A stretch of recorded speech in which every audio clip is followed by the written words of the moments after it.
Bomba em Brasília. Crise política sem precedentes.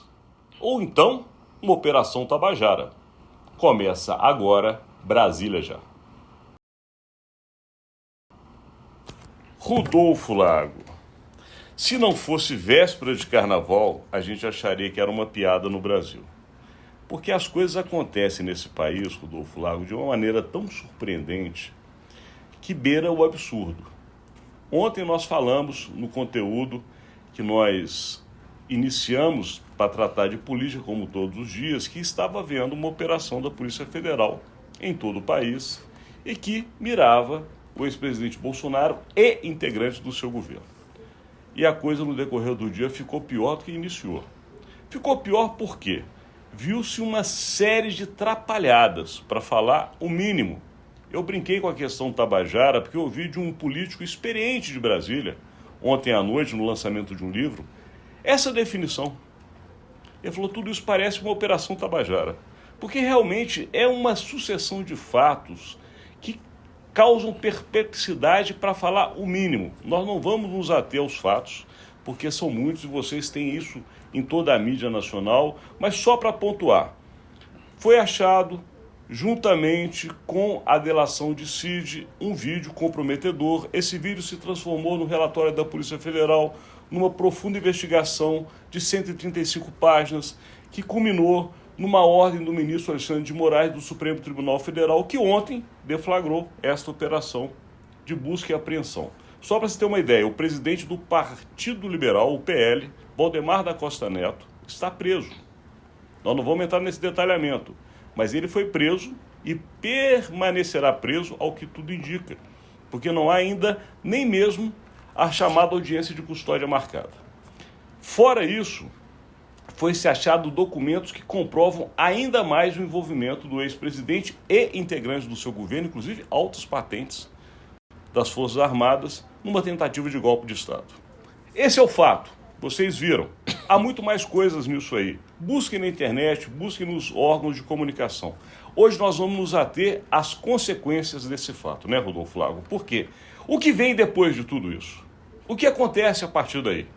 Nós temos um ex-presidente da República no centro da crise. Nós temos um ex-presidente da República que, bem ou mal, levanta multidões neste país. E que, de uma maneira que até então era demonstrada, não tinha envolvimento direto em um golpe de Estado. A partir de ontem, tem. E aí, Rodolfo? É isso, Alexandre, né? Realmente a primeira coisa que impressiona, né, na leitura lá das 133 páginas da decisão do Alexandre de Moraes, que baseou, né, as operações que aconteceram ontem, é a robustez do que foi encontrado, né? Então, e isso é que impressiona na linha do que o Alexandre Jardim estava falando, que isso tudo ainda permanecesse guardado nos gabinetes, passado, né, esse tempo todo, mais de um ano após a posse do presidente Lula. Então, realmente isso impressiona, porque, na verdade, esses documentos todos, estando onde estavam, eles embasam o que se dizia de uma forma que é muito, muito rara de acontecer, porque não se trama um tipo desse de coisa deixando tanto rastro, né? Quer dizer, lá na sede do PL, por exemplo, existia um discurso pós-golpe, um esboço de discurso pós-golpe que o Bolsonaro iria fazer se as coisas tivessem dado certo. Então, quer dizer, todas essas coisas ali vão corroborando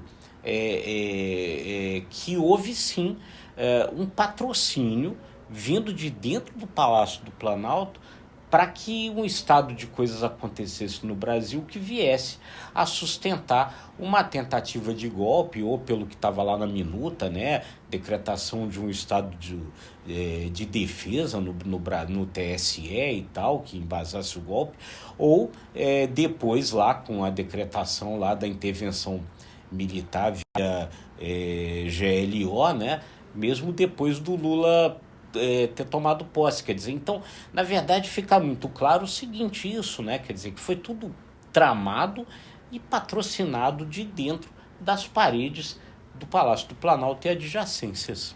O mais impressionante de tudo isso, e ontem eu conversei com muita gente, para que vocês que estão do outro lado saibam, nós temos um cuidado muito grande de, ao analisarmos fatos para vocês, saber o que pensa Brasília e principalmente os bastidores da capital. E ontem eu tive o cuidado de conversar com fontes que estão relacionadas em todos os pontos desta crise.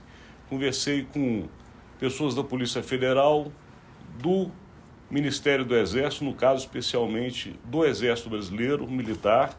Também conversei com quem está hoje no governo atual, conversei com políticos experientes.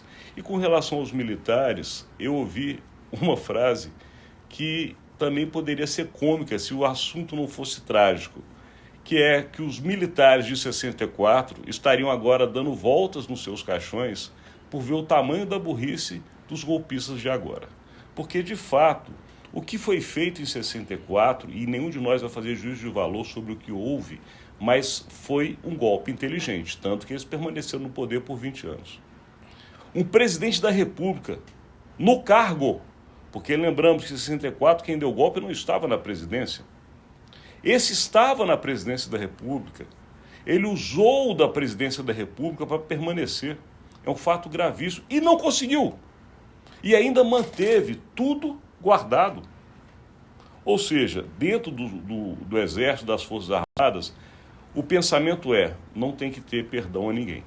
Vai ser rigoroso o julgamento interno dentro das Forças Armadas, não se vai passar panos quentes e mais. Há um sentimento dentro da força de que muitos militares que até pouco tempo atrás falavam abertamente sobre a defesa de Bolsonaro e se colocavam em posicionamentos contrários ao atual governo e ao modo que hoje o Brasil está seguindo, não devem mais ir nessa linha. Não porque se transformarão em petistas, mas porque estão vendo que, de fato, quem os liderava não tinha a competência que se imaginava. Portanto, houve uma decepção dentro da caserna diante dos fatos revelados e da forma como foi colocado os tratamentos entre militares. Isso afeta muito o meio militar. Esse é um ponto. Segundo ponto, Polícia Federal. Ouvi de dentro da Polícia Federal o documento robusto. Eles falam que muitas vezes alguns documentos que a Federal prepara de investigações são baseados em depoimentos. E esses depoimentos são muitas vezes contestados e caem no processo jurídico. Esse dificilmente acontecerá um fato igual, porque ele é baseado em aspas. É mais do que indício. Tem vídeos, tem muitas informações que transformam o documento em algo difícil de ser contestado. Dentro do governo federal, o sentimento é que Bolsonaro acabou. Eles não veem mais Bolsonaro como um opositor. Agora, enxerga-se no meio político de Brasília que é uma força que de fato continuará, mas que vai diminuir e muito. E essa diminuição provavelmente fará com que outra força do espectro de direita no país surja. Portanto, este é o sentimento de parte do mundo político, mas na realidade a consequência é que Bolsonaro, a partir do que foi revelado ontem, termina com toda a sua possibilidade de liderar um processo político no Brasil.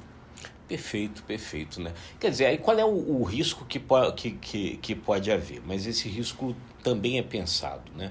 É o da vitimização, quer dizer, algum exagero, né, no processo que então reverta essa coisa e provoque ali, que transforme, enfim, o Bolsonaro em vítima. Mas isso, eu até conversava com um advogado aí que nessa linha, que considera o seguinte, que diante das lições deixadas na Lava Jato,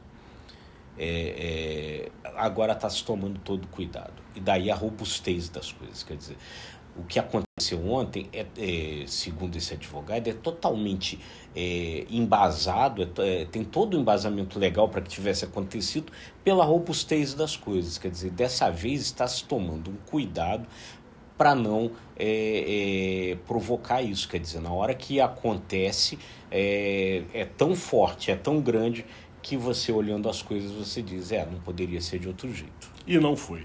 Daqui a gente precisa encerrar. Nós estendemos até um pouco mais, mas o assunto é importante e era necessário que a gente fizesse com vocês essa troca de informações, porque nós apuramos para que vocês fiquem bem informados. Agora, temos que avisar, né, Rodolfo Lago? O carnaval chegou, estamos no Brasil e nós também daremos uma paradinha. Voltamos na quarta-feira, né, Rodolfo? É isso aí, gente. A gente deseja a todos um bom carnaval, espera que as coisas se serenizem até lá. E aí na quarta-feira a gente está de volta aqui com mais um conteúdo para você, deixando sempre o convite, se você gostou, curta, compartilhe, se inscreva nos nossos canais. Bom carnaval para quem é de folia, bom descanso para quem quer aproveitar o feriado para fazer outras coisas. E até quarta-feira de cinzas.